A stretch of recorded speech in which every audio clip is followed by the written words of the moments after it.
Welcome everyone, Christine here with a discussion about Grand Cathay in Total War Warhammer 3 Immortal Empires, and why they're not exactly the greatest faction to play at the moment in the game. The greatest faction, the greatest race, whatever.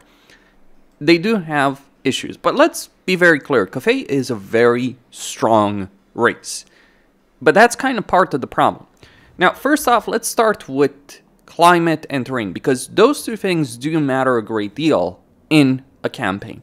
With respect to terrain, Cathay, regardless of whether or not you're playing Xiaoming, Miaoying, or even Yanbo, Cathay in itself has a territory that you do care in every single Cathayan campaign, because of the landmarks, because of the resources. It is a corner of the map.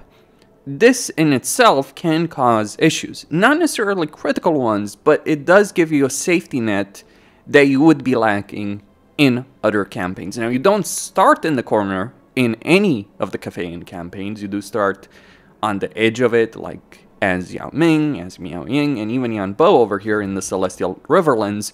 But the fact that you have this pocket of land that's fairly secure on all sides, no one's going to attack you from the sea, from the north. Even if they do attack you and overrun the Great Bastion, it's not necessarily going to be the most critical issue.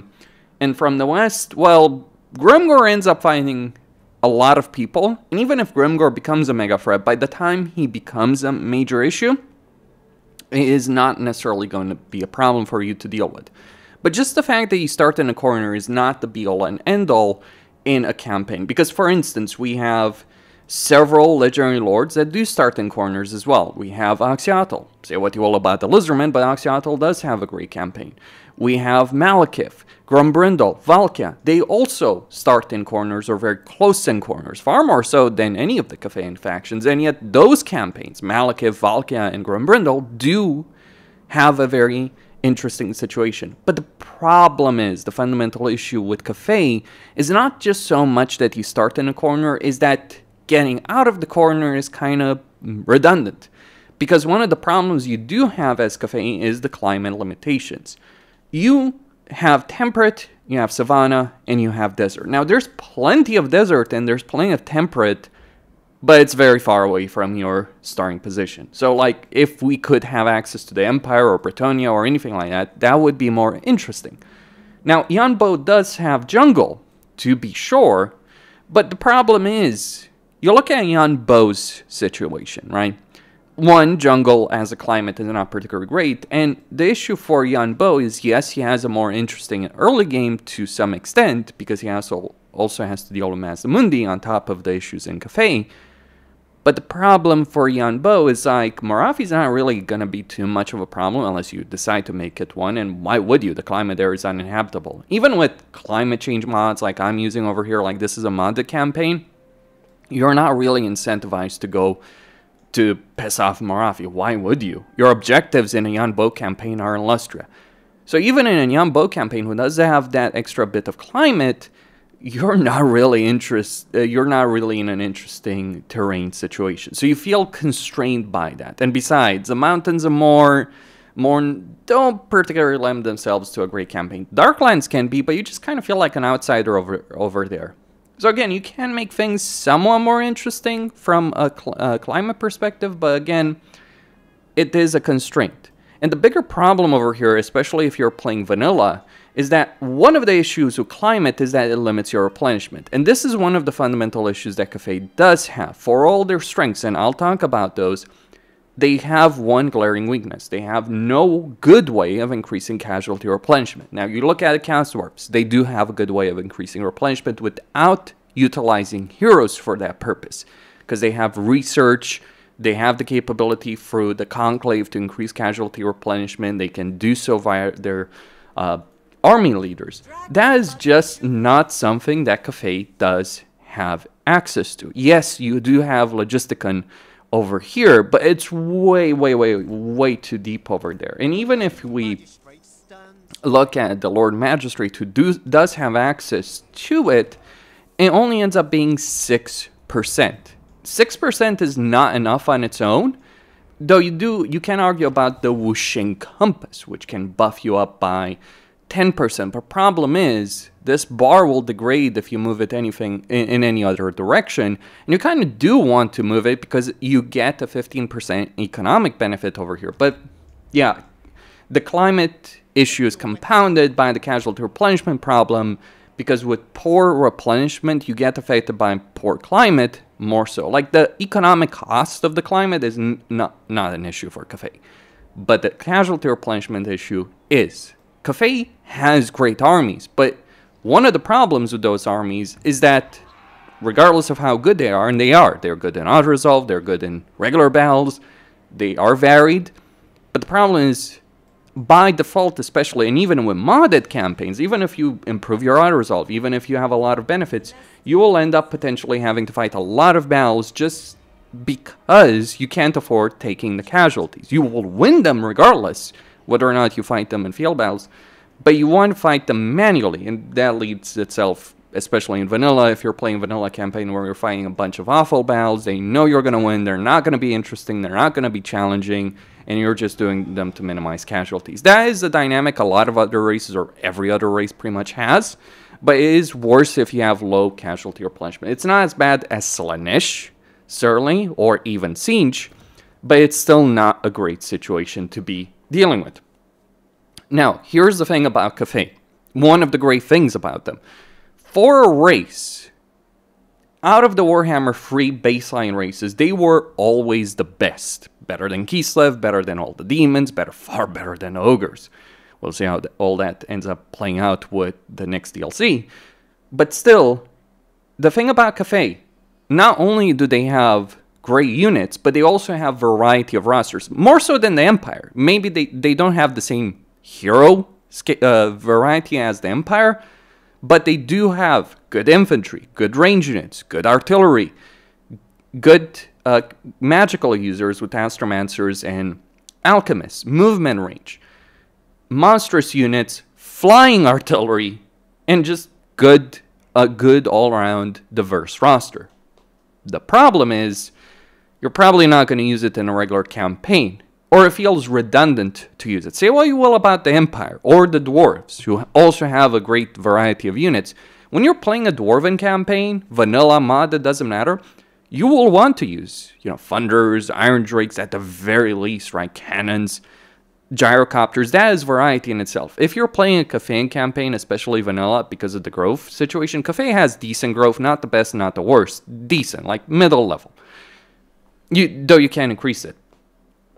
The thing about the Cathay campaign is you can pretty much end it with just Jade Warriors and Jade Warrior Crossbowmen. Recruiting anything else feels redundant, except maybe, some cannons to help you out in sieges, but that's about it. Everything else, again, feels redundant, because by the time you can even recruit it by default, and even mod it, you've pretty much won your campaign. Like, there's very little that can stand up to these guys. And certainly not the Loki or Snitch. Snitch can only win against you as Cathay if he ambushes you with multiple stacks. Even if he ambushes you one-on-one, you can win one-on-one. It takes multiple stacks, so you basically have to screw up. But that's kind of the problem. You have those great units. I mean, look at the Jade Warriors. 80 armor, good defensive stats, amazing leadership. The formation attack is a pile of crap, to be sure. But you do have a great deal of defensive capability with these guys, and then you have damage with Jade Warrior Crossbowmen. These are tier 1 and tier 2 units. Like, and they're some of the best tier 1 and tier 2 units in the game. We can talk about Kislev. Sure, Kislev has a powerful army.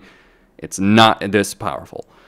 Partly because of the cost. It's not like these guys are necessarily cheap, but Cathay's economy is ridiculous. And then, once you get to tier 3, you start talking about Jade Warriors with halberds. They put away the shield, they get most of their damage be done with armor piercing. These are the best early game infantry, or some of the best early game infantry you can get. Not just because of like their stats, but they also get the harmony in battle. So an army of Jade Warriors and Jade Warriors with halberds and Jade Warrior crossbowmen, especially the shielded version, will pretty much defeat the vast majority of opponents that you encounter. Like, you might struggle if you don't have like Jade Warriors with halberds against multiple armies if you run out of ammo, but that's about it. Then you have Alchemists, which can increase their capacity at tier 3 and give you campaign movement range. And again, like flying freaking artillery. But all of this feels redundant. Because again, you overwhelm your opponents early on, and then once you're done with that, there's nothing much to it. That's kind of a problem. In general, Warhammer 3 has this issue where the early game is the most interesting aspect of the campaign in terms of challenge. This certainly applies to Cathay, but Cathay just obliterates everything they deal in the early game, and nothing can stand up to them after that. Because once you unify Cathay, it gets ridiculous. And this is the thing about the unification of Cathay. Unlike many other factions, confederations are very easy with Cathay.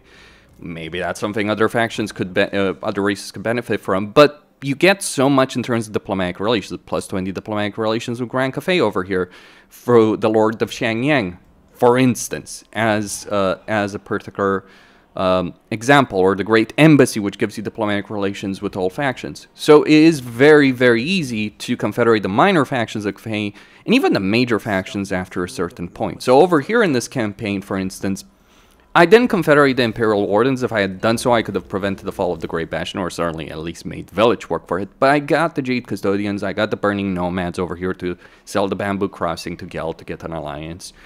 And now I just got the Celestial Loyalists. And I control most of Cathay by turn 20. And this is, by the way, you don't need mods or anything like that. This is normal. I've done it completely unmodded. It is very doable, very easy. 27 settlements, 9 provinces. This is something like, imagine if Karl Franz could control the entirety of the empire in 20 fucking turns.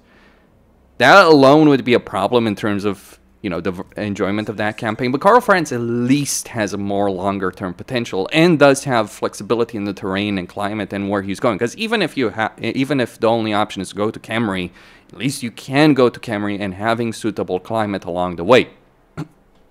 So that is so. But bear in mind, it is a different ballgame to unify the entire empire as Karl Franz. Or even Elspeth. Even if you abuse diplomacy, like Cathay's confederation capability is freaking absurd. Now, that would matter if you couldn't confederate them. That's not necessarily the biggest downside.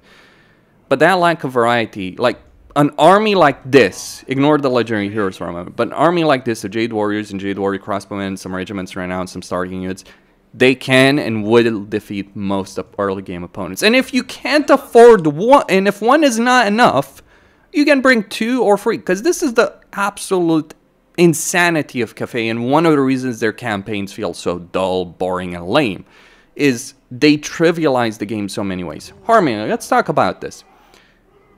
The economy that Cathay has is pretty decent. Yes, you don't necessarily generate as much money, but you do get various benefits from the caravans, trading. You don't generate trade resources as, say, the High Elves, but you do get trade tariff benefits.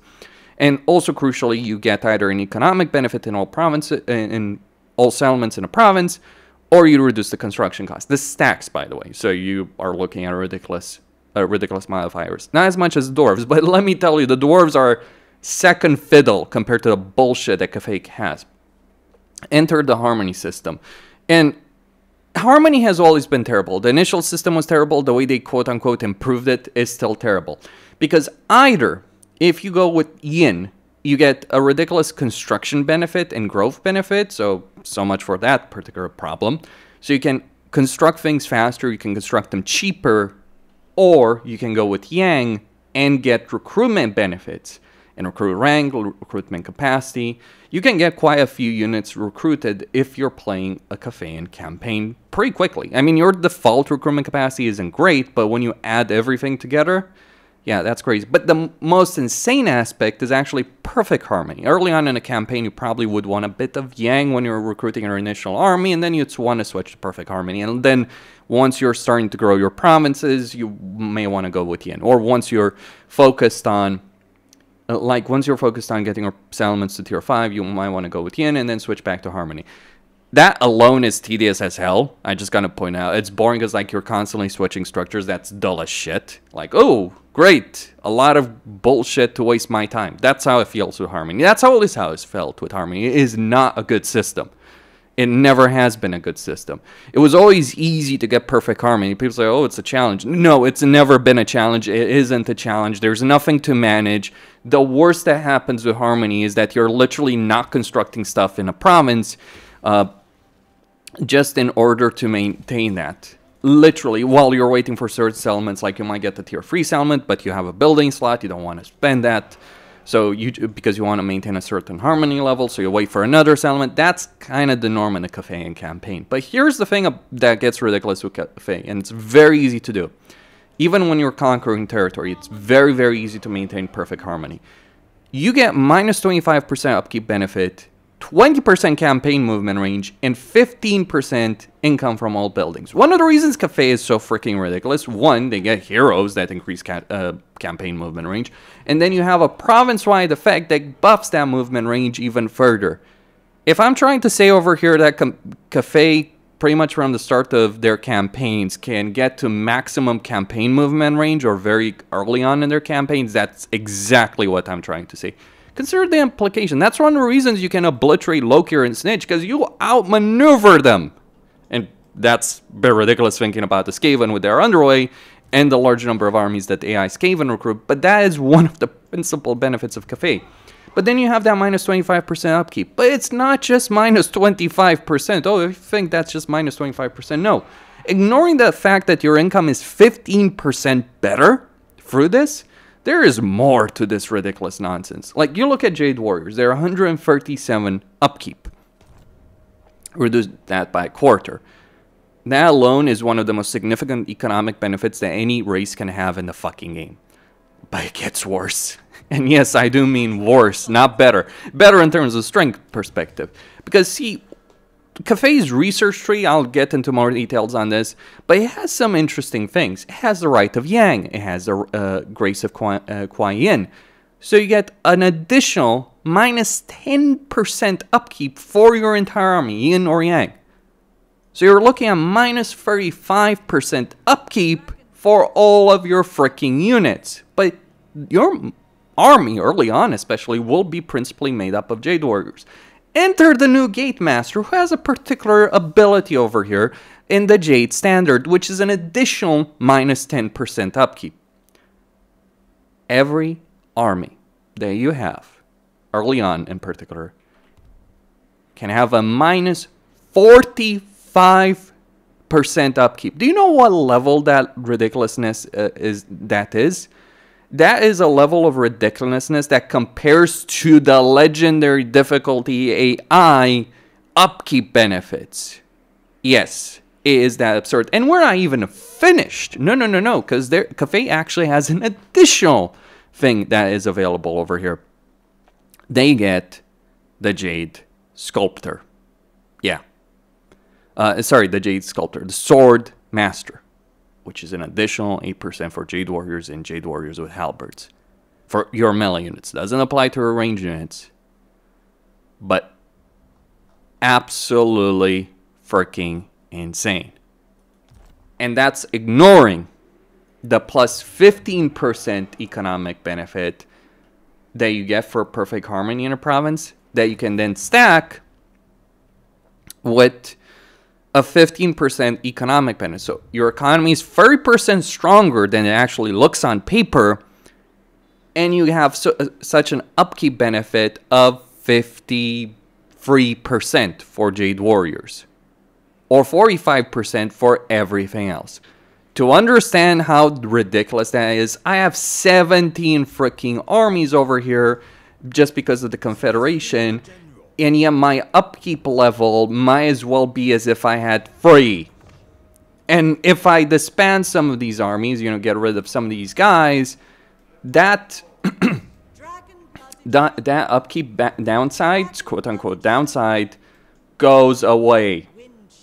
That is absurd to the highest level. Like, if I just disband this army because it's pointless, the AI doesn't recruit very well, I am sitting for my Jade Warriors, if I have that, at 0% upkeep with 14 stacks of troops. 14 full stacks of troops. And I can dismiss even more. That means that you have one of the most ridiculous economic benefits. Orion is ridiculous because of his upkeep benefit, but Orion at least has to declare war on various factions to really make the most out of that. You have this inherently when you are playing a Cathayan campaign. If all of this sounds absurd, it's because it freaking is. So you end up playing a faction that has a really good, diverse army in every way possible, has a good economy, but you have no reason to expand around the world because of the climate limitation, largely because of replenishment, not the economic costs. Like, you know, I could pay double for construction costs in, you know, unpleasant climate. It wouldn't matter, but it's the replenishment problem that really screws you over.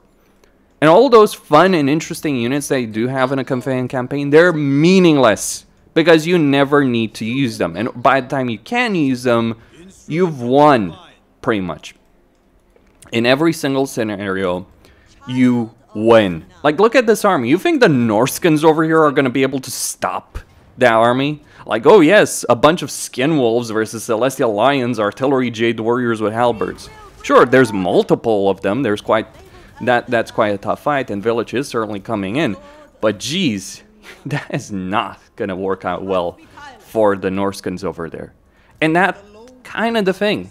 There's nothing that can challenge you. You could take Cathay and throw them in the middle of the worst areas of the campaign map. You could throw them in the middle of Camry and declare a full-on Total War, this is Total War campaign where you declare war on everyone, and you'd maintain more armies than all of your enemies combined. In fact, that's the crazy part. If you were to fight that many, sure, you'd probably have to fight a lot of battles manually, casualty replenishment situation, but the amount of money you'd have is absurd. It gets to such an extreme level that in this campaign I have heavy mods in terms of upkeep and construction costs. I do certainly feel it when I'm playing other races. It doesn't really feel that different. The only difference really is that I'm able to recruit higher tier troops, but so is the AI, just pointing out. Like, basically the AI is at 0% upkeep and construction cost in this particular situation. Yeah, I may have overdone it over there. That's the reason why there's so many stacks around. But it is an absurd situation. And you might think, oh, that power sounds fun, but it isn't from a practical standpoint. Because just playing with infantry blobs and crossbow blobs in the most meaningful part of the campaign is not fun at all. Constantly recruiting them, spamming recruiting them, not fun. And by the time you actually do end up having a more diversity in the roster, you've won. You can't say that about the dwarves. You can't say that about the Empire. Just some direct comparisons over there. You can't say that even about the Greenskins, which again are a very, very powerful race, the way they work. But you can say that about Cathay. Part of the problem is that the interesting stuff is locked behind higher tiers. Part of the problem is that, you know, Cathay trivializes so many early game challenges because of the way that they're designed, to be sure. And, you know, the worst part about some of the more interesting stuff is, like, some of it takes multiple turns to recruit when you know that these guys and these guys are good enough for vast majority of things that you encounter. The only thing you might add to spice it up is cannons for the sake of sieges. How do I think Creative Assembly should redesign them? Well, again, it's a climate issue, starting position issue, but the harmony system is not great. Finally, I want to talk about the research tree. It is a mess. It's dull as dirt. The most powerful stuff is actually available fairly early on, because yeah, 10% upkeep for your principal units is really powerful. But here's the thing. There's a combination of useless shit like, oh, 20 armor for peasants. Why the fuck would I recruit peasants in a Cathayan campaign? Oh, don't even get me started on the nonsense that you could possibly even make this crazier by, you know, recruiting peasants, which are cheaper, and going even crazier than that. But no. Think of this. You get ammunition, armor, vigor loss reduction for Jade Warriors very early on in your research tree. Really powerful. Growth, income from industry, yin or yang. Pretty powerful stuff, right? But then you get a bunch of useless shit available as well. Oh, leadership when defending for a faction that has very high leadership to begin with. Oh, charge bonus 10% for cavalry units and recruit rank. Okay, that's great, but by the time you actually recruit Jade Lancers, you're finished. Oh, 20% speed. There's some useful stuff, but like, to recruit rank for Sky Lantern units, who the fuck is gonna bother with that, right? Point is, there's some crazy powerful stuff over here, like 20% base missile damage for all units. Yeah, that's a bit insane. But then it's like 10% income from cities, or 20% recruitment cost for peasant units. Yeah, that's great. You do get, like, again, it's that combination of useless shit with actually insanely good stuff, like 25% ammunition for Jade Warrior crossbowmen and Jade Warrior crossbowmen with shields, or 10% missile resistance, combined with absolutely crap stuff over here, like stock for peasant archers. Yeah, clearly. Oh, 15% casualty rate. Maybe the meta for Cathay is just to spam peasants. Maybe we're all playing it just wrong. Yeah, great. Let's play Cathay. Like, you can actually play Cathay more as a Skaven than actual Skaven can. Because, like, say what you will, like, with all the peasant upgrades, you don't, when you're playing a Skaven campaign, you pretty much never want to bother with clan rats or Skaven slaves because there's better units. Like, you want to focus on higher quality stuff and you have easy access to it. So you never bother with the low chaff, because why would you bother that when you have freaking Gatling guns that you can recruit in a Skaven campaign? Would you rather have clan rats or would you rather have Gatling guns? I think I speak for the vast majority of people that I think I'd rather have freaking modern snipers and nuclear weapons than useless clan rats. But the crazy thing is, like, as Cathay, you could go on full peasant chaff and overwhelm your opponent with numbers. You can outnumber the Skaven as Cathay and battles by just spamming peasants. It's insane. Like, it's freaking insanity. Who needs Jade Warriors? Maybe that is the thing. But yeah, there's just, there's some really good stuff over here, but like, tail leadership for units, that's great, right? Oh, War Drum armor and armor piercing damage for a unit that's a support unit that's not meant to go in combat. That is, like, this research tree is the most insane stuff that I've seen. Like there's plenty of useless shit in other research trees, but it's not quite the same combination of really, really good stuff and really useless crap that is available at the same time. Like, that's the thing. Like, immunity to cast waste attrition, that's great. Sale value of cargo, pretty great. Fire rain rocket, recruit rank and ammunition, absolutely. You know, really good stuff over here. But then it's like, then you look at some other research tree. It's like speed for peasant archers. Yeah, that's. I mean, granted, it doesn't just affect peasant archers. But dear boy, there's some very questionable stuff. Don't get me wrong. I mean, granted, in this final tree, it actually seems like more useful than it is in other parts of it. But like, until you get there, and it takes a long time to get there, you got, like, the other trees do feel pretty damn pointless. Oh dear. Like, ambush success chance and defense chance, caravan capacity, but then missile block chance for whooshing compass units. Okay. Then you have right next to a devastating flanker for Jade Lancers. That's the insane part. Like, that's the insane part. Like, so much crazy shit all over the place. Like, what were they doing with this research tree? I have no idea. Really. I have no idea what the hell they were doing with a lot of this stuff. Costin signing out. Stay tuned for more.